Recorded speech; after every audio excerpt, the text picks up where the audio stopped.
Welcome, everyone. We are here today with our co hosts.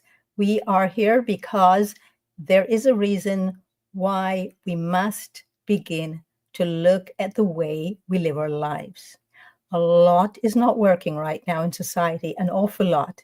And in my opinion, it all goes down to how we were parented. A lot of tremendous rage is taking place and it's being thrown into the open, and there seems to be no barriers to it. There seems to be no boundaries. And I think it really does go back to parenting. And I think the most important job we can ever do in our lives is to re-parent ourselves. I think it's much more important than how we raise our children. Because once we reparent ourselves, we begin to see everything from an entirely different perspective. And that's why we're focusing on this today. So today we're going to be talking about things like the Rudolf Steiner schooling. Some of you went there, some of you did not, some of you know about it. We're going to be talking about different ways of parenting that are relatively new. Parenting, for example, in Norway the way the children go to school is very different. Homeschooling, we're going to be talking all about that today. So welcome. And I would like, first of all, to bring in Sabina. And Sabina, you grew up in Germany, right? And if so, you did. What were the different? Rudolf Steiner was from Germany. Did you hear about Rudolf Steiner School there? And if so, did you at all get exposed to it? Yes, so I grew up in Germany, but I had no idea who Rudolf Steiner was because I grew up in a small town and there was only one school, so there were really no option. And my parents were very traditional, so you go to the local school and that's it. So I didn't even know until Rudolf Steiner, until I turned, I would say, my early 20s, until I really became more conscious, started to eat clean and practice spirituality. That's when he came on my radar. And then I looked at Rudolf Steiner education. I read the book, The Education of a Child. And just that alone changed my life. And I decided if I ever have a child, it will be educated in the Rudolf Steiner education. And then when my son was actually born, he went to Rudolf Steiner from kindergarten until 5th grade.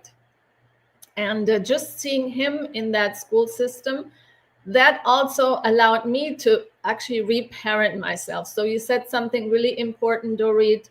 The most important job we can ever do is reparenting. And that is so true because most of us, we didn't grow up with a really solid foundation, a foundation of trust and that anything is possible.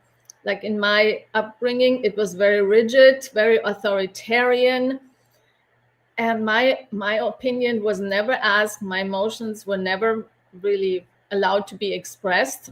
So it was like a whole new way of looking at education once I started looking at Rudolf Steiner and his philosophy. And then also learning, because we had to be very engaged as parents of the Rudolf Steiner School. We had to go to regular meetings. There was really an involvement required from the parents. And just by being in the field, I saw education very differently. And I saw the benefits. I saw just the energy of the teachers were entirely different than any other teachers I ever experienced. And the presence of each teacher and just the environment of the school. When I entered the school, it was like everything was colorful and pastel and beautiful paintings and watercolors everywhere. It was a completely different environment that when I grew up in Germany, it was all white and gray hallways. There was no life, no plants, nothing. So just entering the school, I felt like an entire new experience I have never experienced as a child. So I was like, I want to be in that school. Just the energy, it felt so wonderful to be in there. So just by being in that system, seeing my son, all the beautiful things he brought home and speaking to the teachers, meeting other parents, going to the meetings, that gave me an entire new outlook on life. And yes, it gave me a new foundation on how I'm responsible as being the role model for my child. And then I realized I have a lot of work to do on myself, but I really decided this is important. And it's just the foundation you can bring to your child in this first 7 years is all about developing imagination and ideas and creativity, and then the connection to nature. Like my son was, every day they would go outdoors, no matter if it was raining or shining. So I love the idea and just the way there was a reference for the animal and for nature. And that's something I adopted along the way. Didn't grow up with, but I learned in my early 20s. So when I saw that was present in Rudolf Steiner education, it very much resonated with me. And my son, he was like thriving in Waldorf education. And I saw the difference once he went into public schooling, how he shifted in a very short time. So that's just how I want to leave it with Rudolf Steiner education. So it's interesting because you were saying that you then saw the difference between the Steiner schooling system when he went later on to regular public schooling. Do you think that having been exposed to both of these, he will have a much more balanced approach to his life? And in other words, don't feel like an outcast in society and not upset that that was not continued? Or do you think that might have been the cause for the rift in his teenage years between you, or set the groundwork? How do you think that transition from the Steiner schooling to, which is based on anthroposophy, to being in a U.S. regular public school, how do you think that transition affected him? Well, that's a good question. But what I realized when my son was in public school, he said to me, "Wow, this is so much better than Waldorf. Waldorf is so boring." And that's really, it's because everything was small. And then you go to public school, you have these big classrooms there were hundreds of kids in school. And we went to a very small Waldorf school in the mountains, there were like 80 kids in the entire school. And it was very idyllic, beautiful garden. And he said he wants something else. He said he's bored with Waldorf. He thinks it's much more exciting in public school. But then I saw him getting sidetracked into vaping and all kinds of other addictive behavior patterns that he didn't have in Waldorf. So that's the fine line, for me. It's like I'm learning, because I don't want to keep him in the way that I think is best for him and keep him very locked up. And in Waldorf, he said, "I want to go somewhere else. Mama, please let me go somewhere else. I want to explore something different." And I just listened to him and let him see the other side. And it's shocking to me that he thinks the other side is so much better. But, at certain moments when I'm with him, I notice something stayed, because I always believe that's what Rudolf Steiner said, the first 7 years are the most crucial. That's where you actually build the foundation for a child. And there's something that still, sometimes it comes out, his beautiful spirit.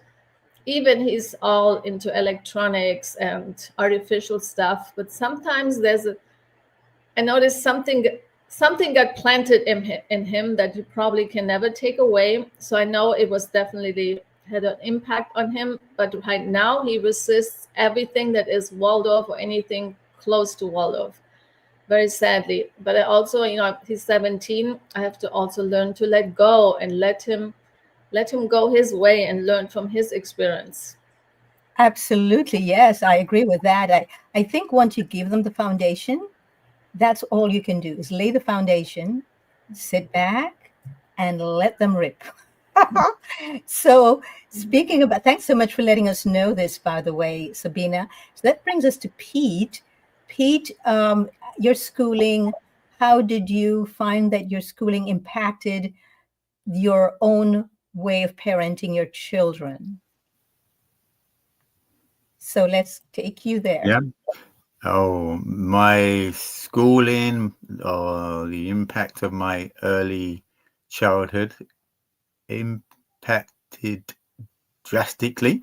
Fortunately, around 17, I did join, I was searching, I did join some groups, and I learned a lot of stuff, and you could say, educated myself a little bit, went through inner turmoil, going through clearings, seeing things that I would have never have dreamed I would have had, certain traumas that I didn't even realize was there. So it gave me a great opportunity. So that held me in good stead for all the many years to come. And even from 44, when age at 44, when I'd say transitioned and listened again, that was when I realized so much digested then that I didn't really understand back when I was 17, 18. So I do realize sometimes I talk and I forget I had that. You know, I learned esoteric astrology, a bit of psychology, rebirth breath work. So these were all different tools, daily diary, daily dreams. These were tools to get me to understand myself. Because, you know, the fault of my childhood and the fault of the school could send me dizzy right now. But you know, I can laugh about it. But the thing is, I would suggest to people is like, yeah, get in, get out as quick as you can. Don't spend too much time. Yeah, this happened, that happened, this happened, that happened. It's just like, well, we're magical beings, so if we're going to keep reiterating the same record, we become that record and it never changes. So my my environment, my school, I could use the word again, was horrific. My elder sister, you know, was quite wild, youngest child, off with my next elder siblings, off to the paddling pool, off swimming. I'd be about 3, 4. And then the next minute I knew there's my elder sister, maybe 12, 13, aspiring to put school clothes on me. Mum had to work a lot to keep everything going. So, and then I'll be fighting. I was a wild kid. I was wild, you know. First day I got there, I got the cane. First day I ran away. And there was an allotment above, opposite our house. I used to just play on my own in the allotments in my own world. And then, so that was one or few of many experience with schools. So in terms of the school, I just found it very traumatic, adding to the trauma already.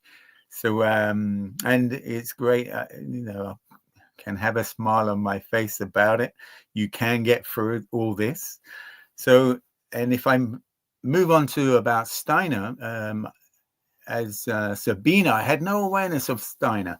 My eldest daughter, who's 22 now, when we moved to Cardiff, there was a Steiner there, and we really, really felt to put her in Steiner. So from the age of 3, she went into Steiner.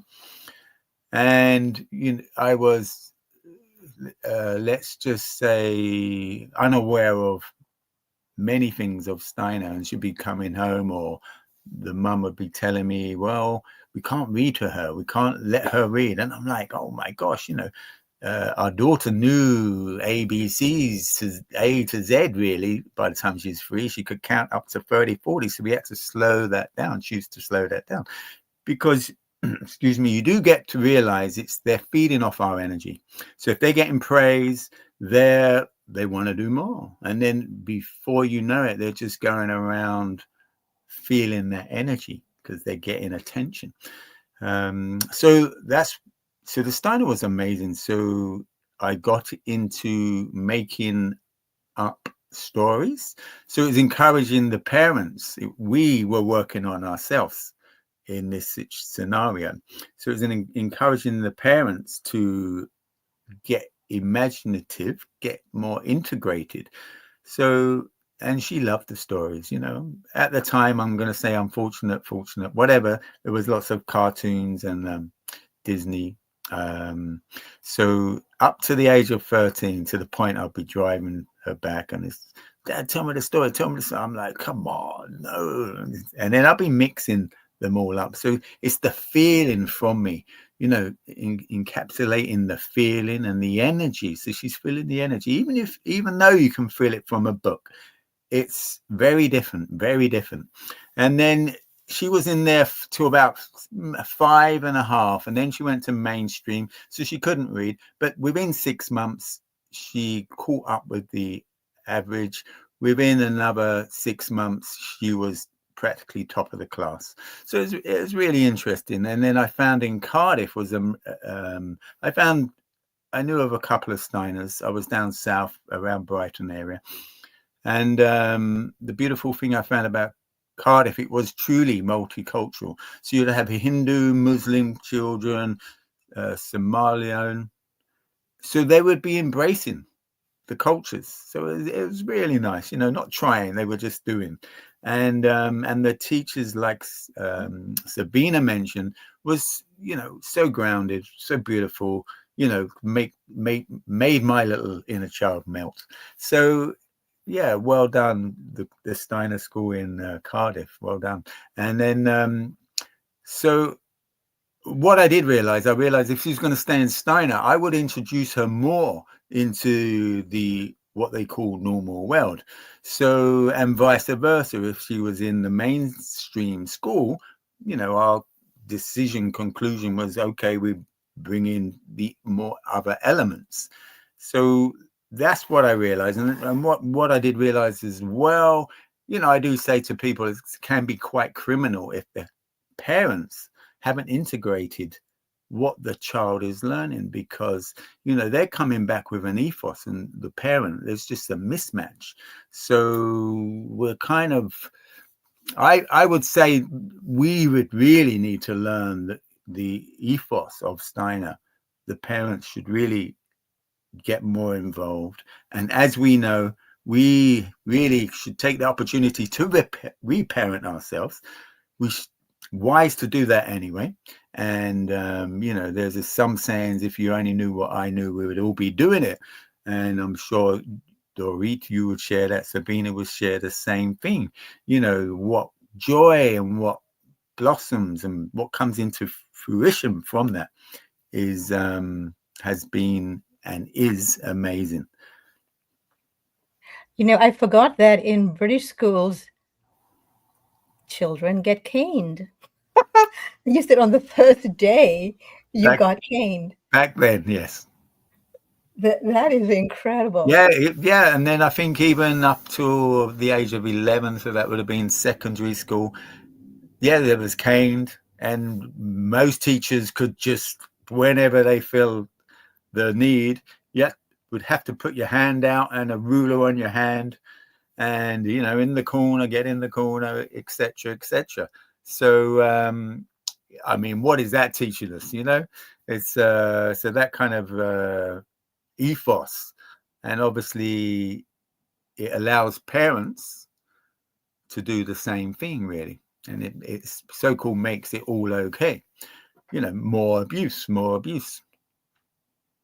So thank you, Pete, for that. And that brings us actually to the idea and the information that we all need here, is that there are different ways. We discussed this before, the different ways to parent children. But before that, I keep saying this over and over, we must reparent ourselves. And the reason why I say this is because it is critical and crucial. Otherwise, we actually make the same mistakes our parents made with us, and it keeps passed down from generation to generation.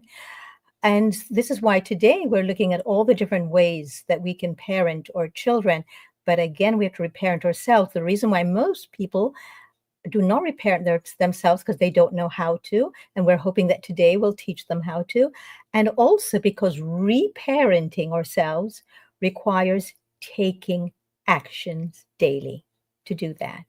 We cannot just do it by rote. We cannot do rituals, passed down rituals from the family. We have to look at how that is taking either taking its toll on the child or suppressing the child from coming through, which leads us to our guest co-host today, who is going to be teaching us and talking about how she discovered attachment parenting and how she herself also learned about the importance of food on the child and how it shows up in the child's body, and we cannot suppress it or just take them to a so-called medical doctor to make them so what we call the symptoms go away.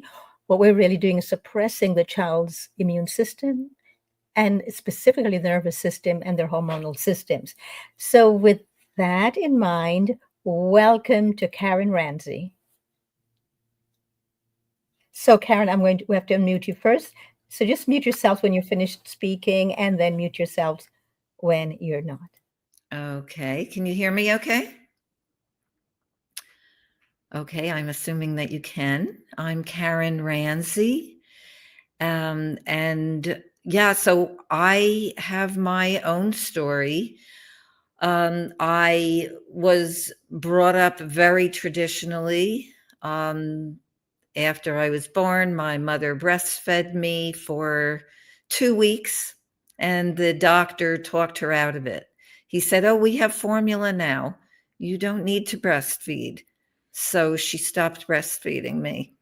I was a frequently sick child. And I think that probably one of the reasons is that I wasn't breastfed. And also, I did not sleep with my parents. I was pretty much left in a playpen or a crib a lot of the time. There wasn't a whole lot of holding. My mother was a very kind woman, but I just don't think that they had this kind of parenting information at that time. And I grew up as a very unhappy child. I remember being dropped off for nursery school and crying, and then being dropped off for kindergarten and crying, and just not a happy child throughout the schooling years. I used to look at the clock all day long, even when I was older, just didn't want to be in school. And, this was regular public school where information is thrown at us, and we are not treated like responsible people who want to learn and who have an imagination and creativity. And it's interesting because when I think back, I did not want to do this to my kids. And I really wasn't sure exactly what I was going to do. And I had also heard of the Rudolf Steiner approach and had checked out the Waldorf school near where we are. I'm in the New Jersey, New York area, and there was one only 15 minutes away from us. So I did check that out when my children were still young. But I really wasn't sure at the time that I had my children how I was going to raise them.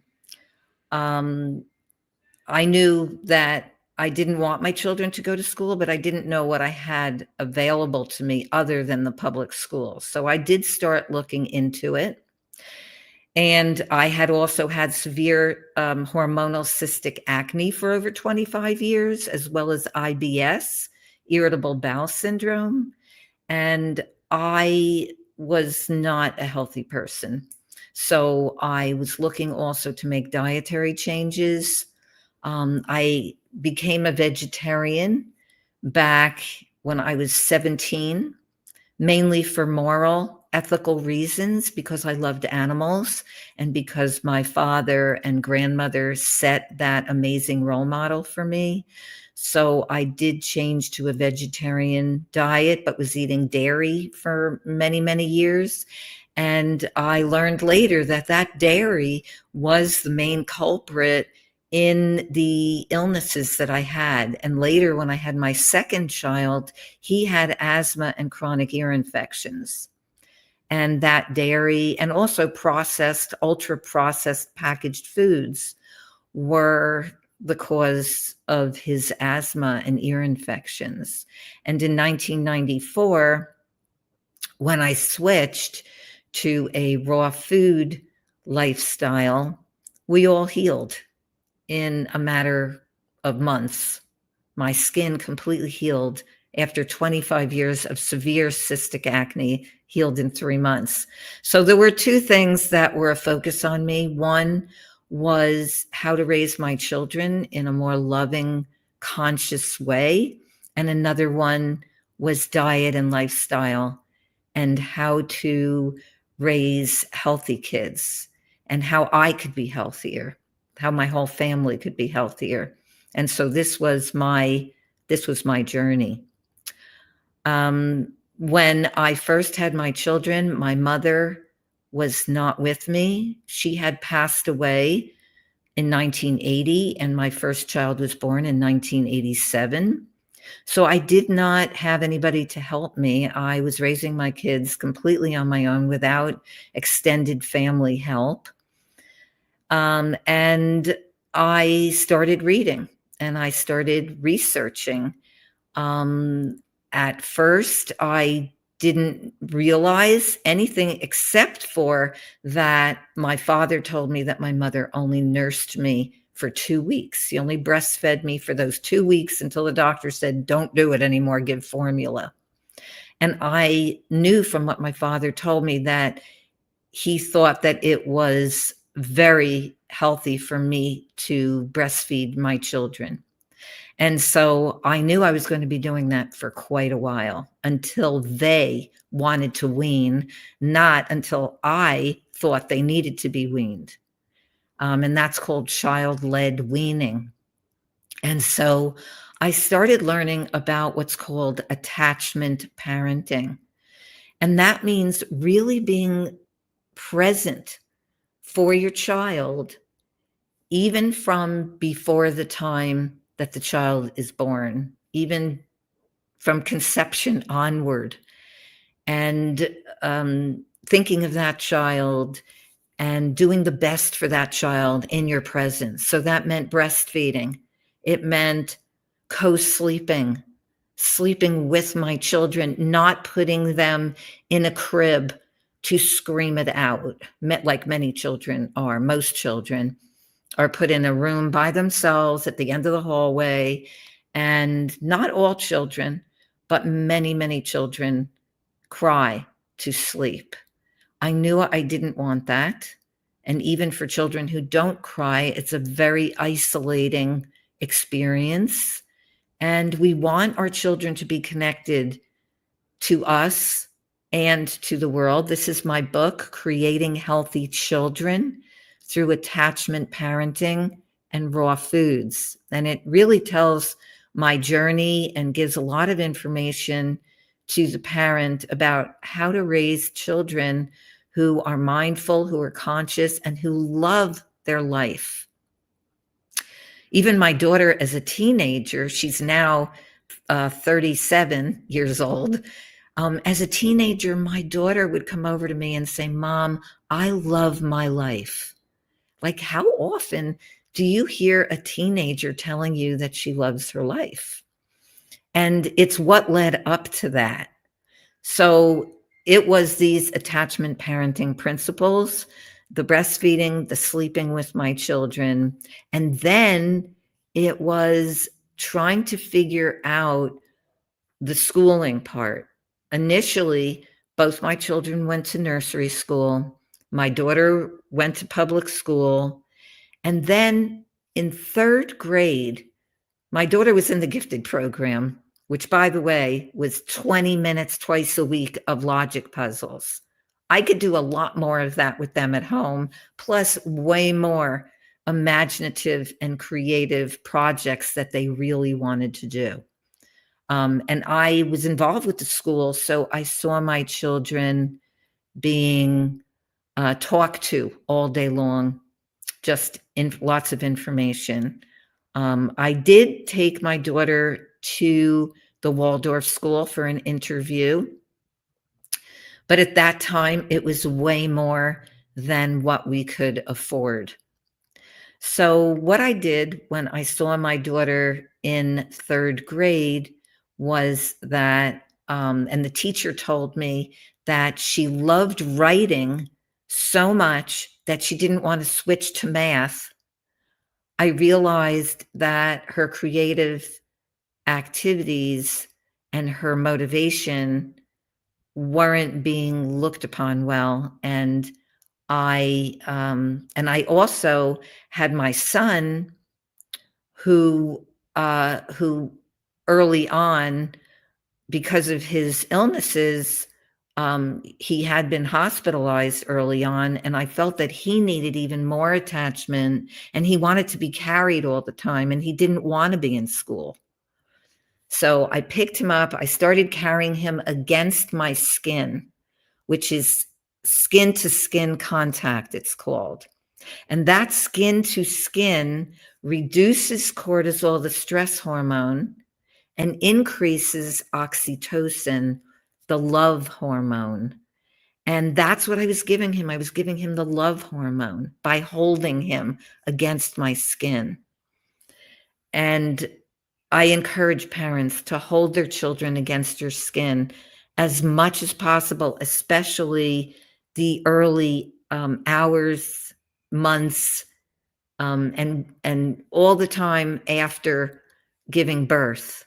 But my child was even between 4 and 5 years old, and I was carrying him a lot, and parents were surprised, and they were like, you shouldn't be carrying your child all the time. And then I put him in school, and he was crying all the time. And I was a speech pathologist, and I was working, and I was getting tickets because I would be dropping him off, he would be crying, and I would be going to my job. And I started to rethink this, and I realized that school was not the appropriate place for my children. So I first took my son out, and he thrived in a homeschooling environment. We did art, and we went to activities at an arts center with other homeschooled children. And my children played outside, just throwing ball and having fun with these other kids and doing art. And I bought a piano, and my kids could play music when they wanted to. And just having them at home with me was amazing. My daughter came out soon after my son. She was even in the gifted program, and the other parents couldn't understand why I would take her out of school. But she thrived at home. And during the 9/11 drama, I looked out the window as the other kids were coming home from school, or even the parents who were dreading their children being in school and not even being able to contact them because they were away from home. And here I was, and I had my children with me in my arms. So that was amazing for me. My kids homeschooled all the way through high school. My son was a great athlete, and he was invited into the public school for high school as an athlete. And my husband really wanted him to go because we didn't know how he was going to continue playing soccer once all of his soccer team went to high school, the whole competitive league he was in. And my son decided not to go because he loved his flexibility. He loved his creativity.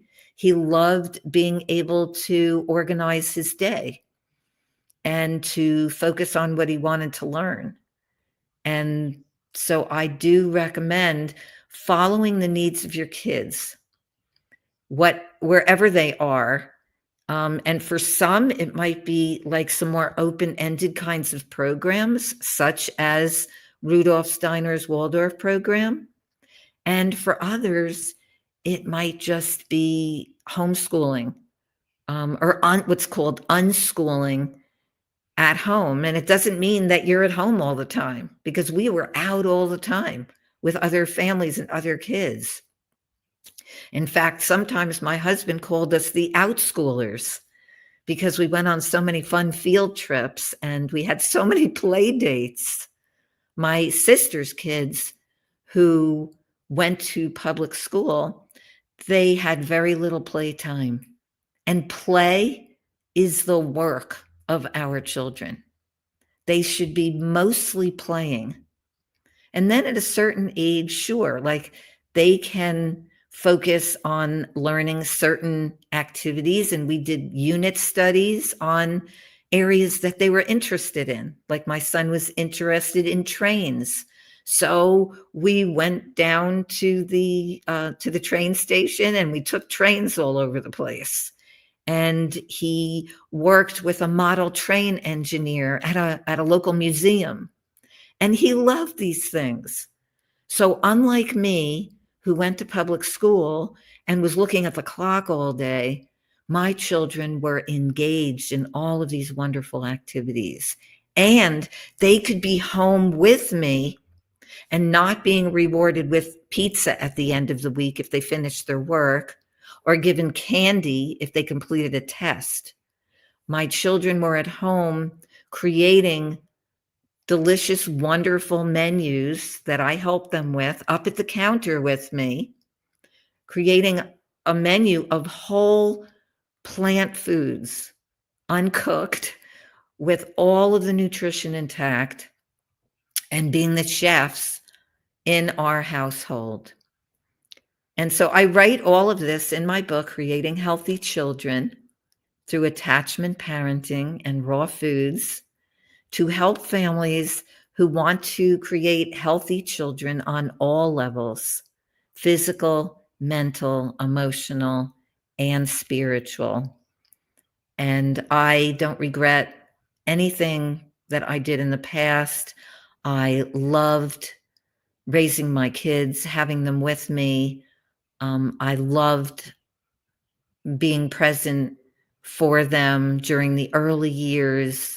And that because I didn't know this at the beginning, it was all researching that gave me attachment parenting and also the nutritional piece of a raw plant-based lifestyle. And I highly recommend that to parents, or at least to learn about it and do what's best for your family. Also, Karen, you wrote a book on autism. Can you let us know exactly how that came about and why? So my career for 43 years was a speech and language pathologist. I also was accredited in feeding therapy. And I was working for the last 20 of those 43 years at a public school, which was an autism continuum program. So I was working only with autism for 20 years at the schools. And what I saw really horrified me. Just giving these kids medications all day. The nurse coming into the room with these drugs and asking all of us, the teachers and the therapists, to hold down the kids while they screamed and got their drugs. And these kids would be fed chicken nuggets and macaroni and cheese and other unhealthy foods that basically destroyed their gut health. A lot of these kids have severe gastrointestinal disturbances, and a lot of it is from the food that they're eating. And so over the years, I decided to become a health coach, and that overlapped with my speech and language pathology career. And I wrote this book, Heal and Prevent Autism: Natural Solutions That Worked. One of the big solutions is to look at everything that goes into the child from the time that a mother is pregnant, what she eats, how she thinks, what her emotions are, what she's taking in terms of vaccines, drugs. All of these things contain heavy metals. And there's heavy metals in food today. And heavy metals is one of the main causes of autism. So are things like glyphosate from genetically modified foods, the fertilizer that's used, Roundup. And I write about all of the causes in my book, Heal and Prevent Autism, And then the second half of the book is solutions. And one of the solutions is taking the family to a whole foods, plant-based diet and lifestyle. And that is really, really crucial. Again, also what I talked about earlier is attachment parenting. Even if some of those principles were missing earlier on, like breastfeeding, like co-sleeping, like holding the child against the skin, it is never too late to start learning and give the child those things, like holding the child, looking in the child's eyes, even if that child is not making eye contact, and bringing that child to experiences that the child is going to enjoy and be creative, instead of being in an environment where the child is just being behaviorally addressed, like being taught to spit back information. Social is extremely important for those children, and I did not see much of that in the public school system. When they were working in the speech room with me and the other speech and language therapists, we had a fantastic department, and some of those therapists came to my classes on raw food nutrition, and they started to support me in it. And at the school, we started to create language activities around fruits and vegetables, and we would have the kids loving it. And so there were some teachers or administrators who said, oh, you'll never be able to feed your kids those foods. They're not going to like it. Just give them what they want. But that's not true, because kids especially have a sweet receptor on the tongue, and they love fruit. So that's already a great place to start, is giving these children fruit. And I have worked with families with kids with autism, and many of them have made significant improvement in their autism symptoms. And there are some who have completely turned around. And I have videos on that on my YouTube channel at Feel Fabulous with Food, and also information on my websites and testimonials. Also at feelfabulouswithfood.com and superhealthychildren.com. And so we can see those things, those turnarounds, even in children who are not well. We can help them to make progress by bringing attachment parenting and raw living plant foods into the lives of these families. Karen, from your experience, do you think when the child is a teenager, is it too late to start practicing attachment parenting? I don't think it's ever too late, Dorit. I am so optimistic at some of what I have seen. I used to think that you couldn't change a child's symptoms if the child was an older teenager, because at about 18, 19 years old, there's some research that says that a lot of heavy metals are lodged in the midline between the left and the right hemisphere of the brain. And in the later teen years, the left and the right hemisphere, they close and they lock. And so I've read that a lot of those heavy metals have nowhere to go, and they get lodged in there, and that it's much more difficult for symptoms to change, to improve. And so, any of these approaches with attachment parenting, with nutrition, that they wouldn't be helpful, but I have seen the opposite. And so I am very optimistic. There's even one young woman who showed up in a class that I taught upstate New York at the Woodstock Fruit Festival, where I've been speaking for 11 years. And she just showed up in one of my classes, And she had full-on autism symptoms for all of her childhood and her early adult years, and very intelligent. People with autism are, I find that they're brilliant. They are so smart. And most of her childhood, she was under a table. She had severe sensory integration issues, loud sounds. She couldn't handle sounds. She couldn't handle touch. She would be under a table and she wasn't understood. And it wasn't until later on she started looking up online information about healing autism, and somehow she found raw plant food. And she started looking into raw plant food, and she was very attracted to fruit.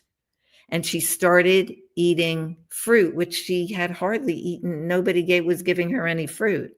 And she was eating all of this fruit.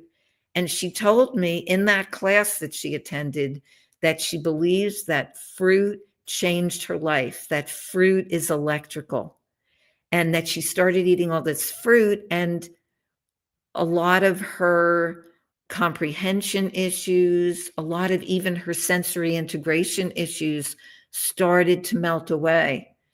And she's amazing. I mean, she communicates beautifully and effectively and looks at you and is totally present. And she and I taught a class together the following year at that festival. And she also wrote a letter to me, which is in the book, in Heal and Prevent Autism. And she is in her late 20s now, and believes that she has fully recovered from autism. And so I think her family is amazed at what happened with her. And I believe that this can be with any child. There's one woman who I coached her for 2 months, and her son, 17 years old, a violent 17-year-old with autism, was taken to a psychiatric hospital because he had an extreme violent episode, beating up his parents, and he was taken away. And the parents really wanted to bring him home. They did not want to leave him at the psychiatric hospital. And they did the research, and they knew that, and they were already, these two parents were practicing attachment with this son. They were very, very close with him, really listening to him, really like in his face. You know, some children don't want that because they have tactile sensitivities. But with this teenager, the parents were able to be up close and personal with him, which was often helpful to him, except when he got into these extremely anxiety-filled situations where he would act out. And then they started to study raw food nutrition, and they knew that that was their next step. And so we worked on a meal plan for him. They started a 100% raw vegan lifestyle and supported him, both parents supporting him at home. And it was amazing what happened. His whole nervous system just calmed down, and he can stay at home now. He can stay at home, and his speech is improving, his language, his engagement. They're thrilled, and they're expecting much more. The mother is actually right now in my vegan coach certification, where she is learning herself how to become a coach, and she wants to help other families with kids with autism. So I'm optimistic. It's a bright future for them. But many parents don't believe that their kids can change. And that's what is the tragic part, is that they have to realize that there are answers, and that going back to our roots and being there for our kids is going to be crucial for them to make turnarounds if they have some of these major health challenges that so many kids are facing today. When I started as a speech pathologist back in 1977, so like 40 years ago or more, when I started, autism was 1 in 10,000 children. Today, in my state of New Jersey, autism is 1 in 32 children. And that shows you how it's escalating. And it's expected by 2032 that in the United States, it will be 1 in 2 children. So this is an epidemic. And why is it happening? Why is it happening? So not only is it an epidemic, but the parents themselves believe that there is no hope and there's no change. This is why I keep saying we have to reparent ourselves, because we think we cannot change. The reason why they think so is because they have not changed.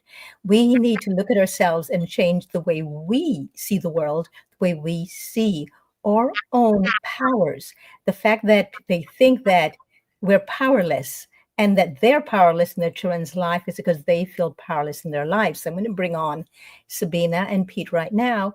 And please, I would like you, Sabina, to actually address any questions or comments you would like about what Karen has spoken.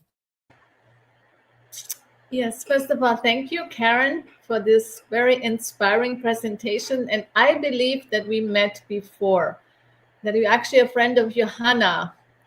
And Johanna, my friend Johanna, invited me to a raw vegan potluck for Thanksgiving, and that's where I met you.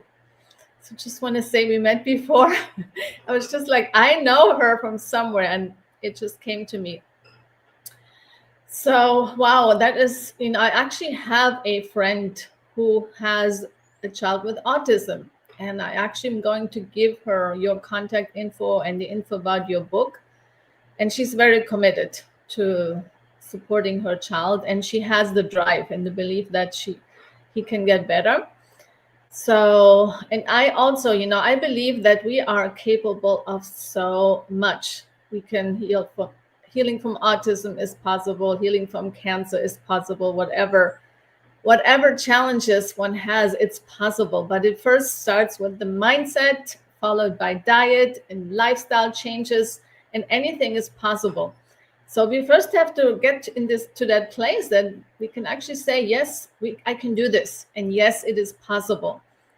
And we only make a difference one person at a time. It always starts with us, So you mentioned something very important. We have to reparent ourselves, and we have to learn to trust that in life there's so much available for us and so much potential. And just hearing that story from you, Karen, that again shows the impossible can be possible if one has a strong belief and a drive and is willing to do, because it is required to make the changes and to get out of our patterns that we have so deeply ingrained and do something different, something that you maybe never thought of.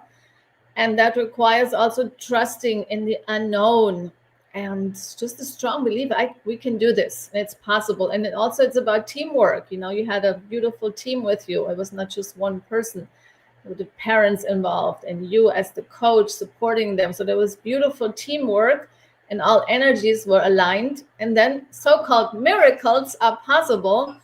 And it's actually not a miracle. It's just strong intention with a drive and taking the action steps. And that's how beautiful miracles are created. So thank you for sharing this beautiful story. And that all gives us, I don't even want to call the word hope, but seeing possibilities, seeing infinite possibilities. And yes, this is the true epidemic or pandemic is this illness that is unfolding here, and not just in the US, all over. And it's all based on diet and lifestyle and thinking, and anything can be changed. So, but we make a difference one person at a time. So we all have a responsibility to reparent ourselves. That's how it starts. Thank you so much, Sabina. Yes, We actually are the key. I think the real pandemic is that we think we're powerless. We give our power away time after time after time to people that we call the medical profession. We to tell Karen's mother after 2 weeks, oh, you don't need to breastfeed anymore. We now have formulas. That is the height to me. I was so shocked when I heard that. It's the first I've heard Karen say that. And I know other parents who have been told that. And it's very shocking to me that we give our power away so much. We live in the most magnificent, magical universe in which we are the most powerful beings. And yet we have been made to feel and taught to feel that these people are experts. I never use the word experts. Nobody's an expert on me or in my own life.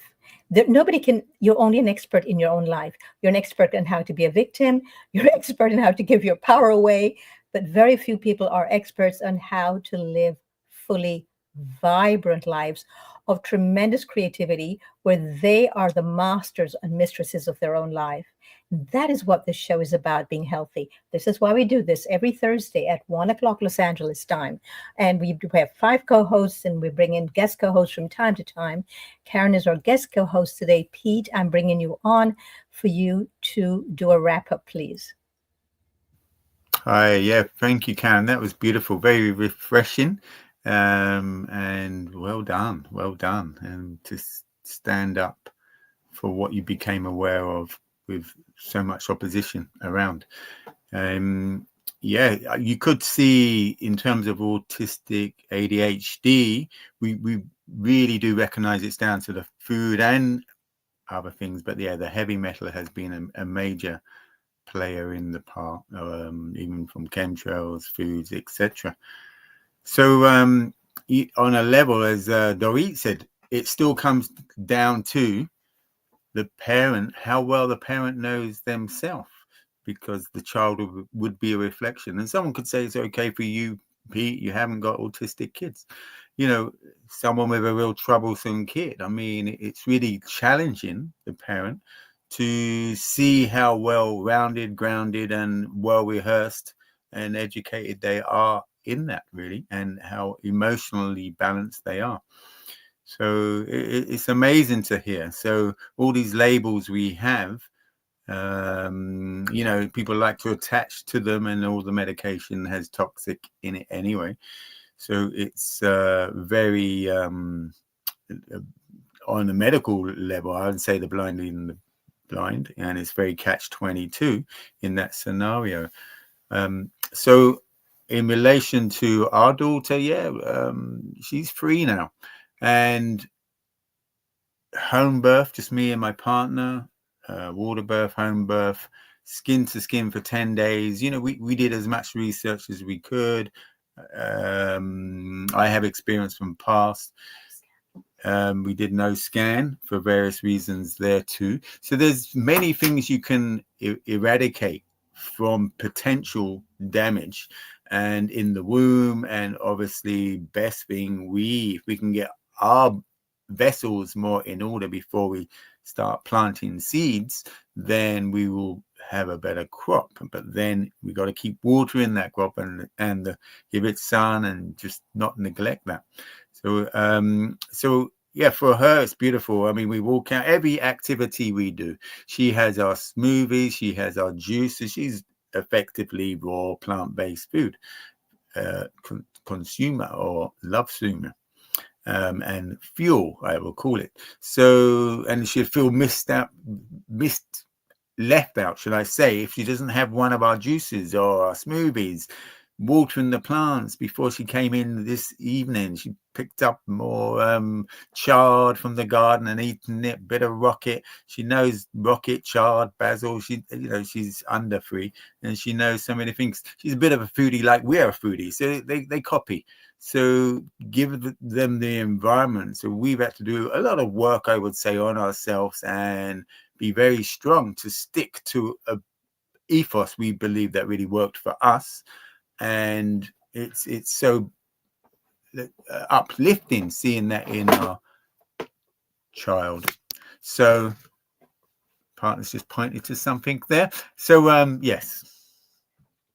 Thank you so much, Pete. So we are going to be leaving shortly. I just want to have like a 30-second wrap up from Karen, please. And so you all know, Karen also will be at the California Fruit Festival, which is online on Sunday, the 29th of June, on Zoom from 10 a.m. Los Angeles time to 1:30 p.m., along with quite a host of other people. And that is for the California Fruit Festival, because fruit, I think, is the missing link in so many people's diets. It is shocking to me that the one thing on earth that is truly cleansing and rehydrating is which is exactly what's missing in our diet, which is why we now have all these silly things that we call autism and ADHD and all these other names we give them. What it just means is it's severe dehydration, lack of ability for the body to cleanse itself and renew itself. That's really all it is. And I think by bringing in attachment parenting into the living foods community, I think we're going to give them the total picture, which is why Karen will be one of the featured people on the think tank. It's a think tank. I'll be speaking more about it. I think, Sabina, you have an event coming up. Aren't you doing a workshop or something at the moment? No, you put on your unmute your button, please. I don't have an event coming up. I'm attending an event in Florida, but I'm not doing it. Great. Pete, you have something coming up.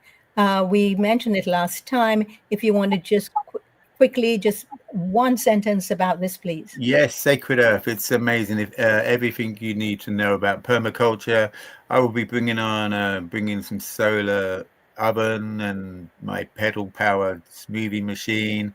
And there's so many workshops, so many hand-on crafts, beautiful bands, beautiful vision what they're doing. Please read and look into it. It's such a beautiful pioneering, a beautiful seed for community. And you make your own oils. Will you be teaching people how to make their own oil there?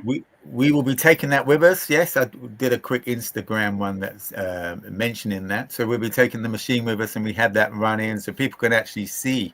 It blows people away really, because a lot of people, there's lots of theories with oils. We don't use too much oil, but when we do, we make our own oils, and we know where it's come from. We know where the seeds come from, straight into a brown bottle or straight onto the salads. So the people are going to be having the best, all organic, off the land, organic crop from ours. So, and then we'll be keeping the enzymes, our calf keeps the enzymes rich, gourmet food made just like normal foods, but surpasses the food, keeping intact the enzymes and nutrients. So, Pete, I don't think it's normal food. I think it's abnormal food. What most people are eating. The link is below if anybody wants tickets. And I know, Karen, you'd like to wrap up. But we have to unmute yourself first, though, please, Karen. Thank you so much.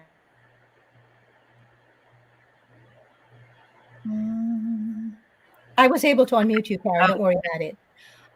Thank you so much, Dorit, for having me here co-hosting with you today. I very much enjoyed hearing the two other speakers here, Sabina and Pete. Wonderful, wonderful information. And thank you so much, everybody, for listening to me. And I've truly learned over time that attachment parenting and going to plant food, and I love what Dorit said. It's like all about getting enough fruit in. And so, yeah, I have a class that started at 5, so I'm going to have to go, but it was really delightful for me to be here. And I hope you'll join us for the California Fruit Festival. That is going to be amazing. Thank you, everyone. I am so glad you're able to be with us here today, Karen. And to everyone watching, please share this video. You have no idea whose lives it can impact and will impact. Thank you, everyone. Bye for now.